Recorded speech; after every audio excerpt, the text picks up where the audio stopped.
शाकाहार और मांसाहार, एक गहन विश्लेषण। भाइयों बहनों, मनुष्य के जीवन में भोजन का बहुत ही महत्वपूर्ण स्थान है। भोजन के बिना मनुष्य तो क्या, किसी भी जीवधारी के लिए जीवन धारण कर सकना असंभव है। परमात्मा ने धरती में जितने भी प्राणियों की रचना की है, उनके लिए समुचित आहार की भी व्यवस्था बनाई है।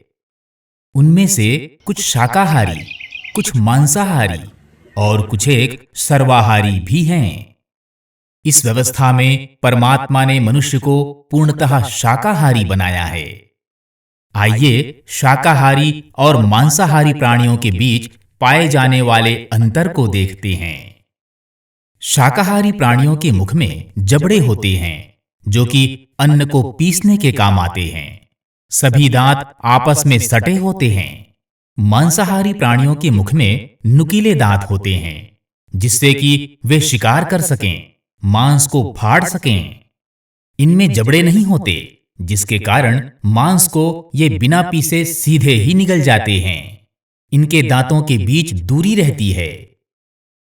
शाकाहारी प्राणी पानी को होंठ से लगाकर वह चूसकर पीते हैं, जबकि मांसाहारी प्राणी जीभ से चाटकर पानी पीते हैं, चटकारे भरते हुए चपचपाकर पीते हैं।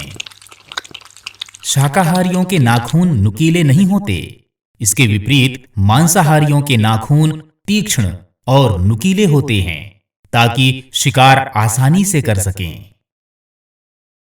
शाकाहारियों के आंतों की लंबाई शरीर की अपेक्षा 8 से 10 गुना बड़ी होती है, जबकि मांसाहारियों की आंतें छोटी होती हैं, ताकि मांस अधिक समय तक शरीर में पड़ा न रहे। शाकाहारी प्राणियों के लार में हाइड्रोक्लोरिक एसिड की मात्रा कम होती है। मांसाहारी प्राणियों के लार में हाइड्रोक्लोरिक एसिड की मात्रा 10 गुना अधिक होती है, जिसके कारण मांस आसानी से पच जाता है। शाकाहारियों के श्वास प्रश्वास की गति मंद होती है, जिसके कारण ये दीर्घजीवी होते हैं, जैसे मनुष्य, हाथी, ऊंट आदि। इसके ठीक विपरीत मांसाहारियों की श्वसन गति तीव्र होती है, इसीलिए इनकी आयु भी कम होती है, जैसे बिल्ली, कुत्ता, शेर, भेड़िया आदि। इस प्रकार यह स्पष्ट हो गया कि मनुष्य मूलतः शाकाहारी प्राणियों की श्रेणी में शामिल है।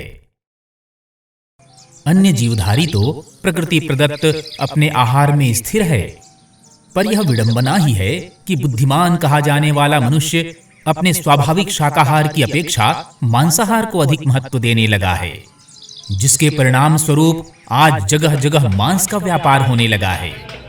किसी कस्बे या शहर के सब्जी बाजार में प्रवेश करने पर आप देखेंगे कि तड़पती मछलियां काटी जा रही हैं, कहीं बेजुबान मुर्गे काटे जा रहे हैं, तो कहीं बेचारे बकरे को हलाल किया जा रहा है। अब तो यह दृश्य गांव देहातों में भी आम होती जा रही है। मनुष्य की मांस लिप्सा इतने भर से पूरा नहीं होता तो वह सुअर, भेड़, कबूतर, बतख, कछुआ, खरगोश, कुत्ता, चमगादड़ और सांप को भी मारकर खाने में संकोच नहीं करता। कुछ देशों के लोग तो जिंदा मांस खाने में भी नहीं हिचकिचाते। घोर आश्चर्य तो तब होता है जब मांस के लिए गौवंश का भी वध किया जाता है। मनुष्य की इस मांस लिप्सा से धरती पर कई जीवों की प्रजातियां भी लुप्त होती जा रही हैं। मानवता के विरुद्ध है मांसाहार।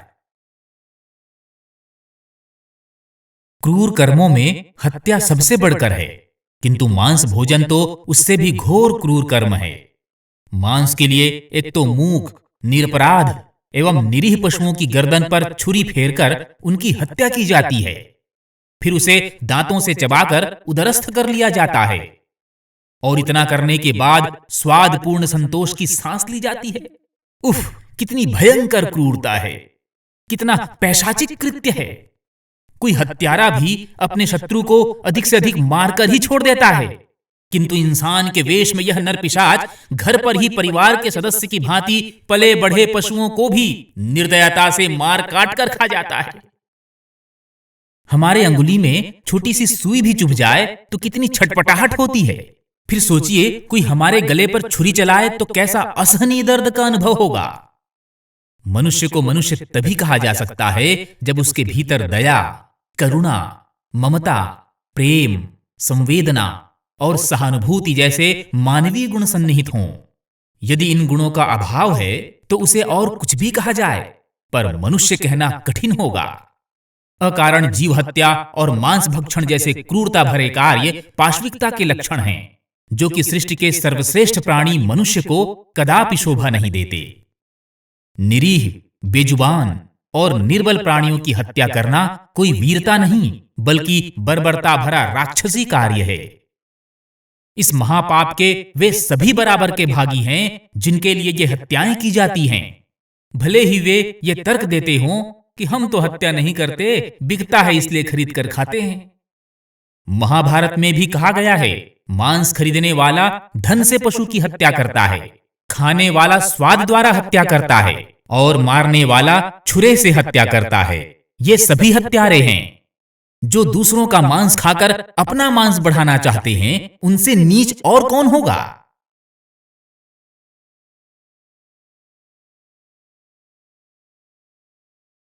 युग ऋषि वेद मूर्ति तपोनिष्ठ पंडित श्री राम शर्मा आचार्य जी ने लिखा है कि यद्यपि मांस भोजन बहुत ही हानिकारक है, तथापि एक बार यह मान भी लिया जाए कि इससे स्वास्थ्य लाभ होता है, तब भी क्या किसी प्राणी को मारकर और उसका मांस खाकर स्वास्थ्य बढ़ाना मनुष्य को शोभा देता है।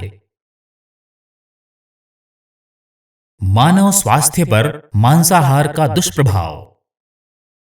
कुछ लोग ये तर्क देते हैं कि मांसाहार से अधिक ऊर्जा मिलती है। उन्हें यह जान लेना चाहिए कि खाद्य श्रृंखला में मांसाहार सबसे अंतिम कड़ी में है। धरती पर ऊर्जा का मूल स्रोत सूर्य किरण है, जिसे सीधे अवशोषित कर धारण करने की क्षमता वृक्ष वनस्पतियों में ही है। पेड़ पौधे इस ऊर्जा को पत्तों, फलों और अन्नों में संजोए रहते हैं। शाकाहारी प्राणियों द्वारा इसे भोजन के रूप में ग्रहण किया जाता है, जिससे सूर्य की ऊर्जा उन्हें दूसरे दर्जे की मिलती है। अब इन प्राणियों को मांसाहारी प्राणी खाते हैं, जिससे ऊर्जा का स्तर तीसरे चौथे दर्जे का ही मांसाहारियों को मिल पाता है। इस प्रकार यह स्पष्ट है कि मांसाहारियों की तुलना में शाकाहारियों को ऊंचे दर्जे की ऊर्जा मिलती है। उदाहरण के लिए हाथी, बैल, भैंसा, घोड़ा आदि शेर चीते से भी अधिक शक्तिशाली और अथक परिश्रम करने वाले होते हैं।